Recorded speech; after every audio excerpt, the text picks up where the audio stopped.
ఇవన్నీ కాకుండా నేను అదనంగా వ్యక్తిగతంగా నేను కూర్చోబెట్టి దశలో ఒక 25 లక్షల రూపాయలు కుటుంబానికి. Welcome to our YouTube channel.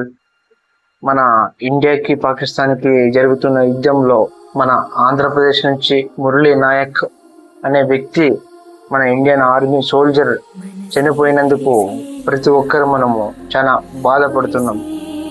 ఆయన ఎలాగంటే, మన చిన్నప్పటి నుంచి నేను ఇండియన్ ఆర్మీలోనే పోయి ఇండియా దేశం కోసం సేవ చేయాలి, దేశం కోసం అయితే చచ్చిపోవాలని కలగనగసి, ఇప్పుడు మన ఇండియా పాకిస్తాన్ వార్లో అక్కడ కాశ్మీర్లోని పహల్గామ్ అటాక్ జరిగింది కదా, అక్కడనే మళ్ళీ పాకిస్తాన్ వాళ్ళు కాల్పులు జరిపితే ఆ కాల్పుల్లోనే మన ఇండియన్ ఆర్మీ సోల్జర్ మన మురళీ నాయక్ గారు ప్రాణం అయితే పోయింది. ఇప్పుడు మన పవన్ కళ్యాణ్ గారు అలాగే మరి లోకేష్ గారు కూడా వెళ్ళి వాళ్ళ ఇంటికి వెళ్ళి పరామర్శించిన సన్నివేశాన్ని చూస్తే చాలా బాధగా ఉంటుంది.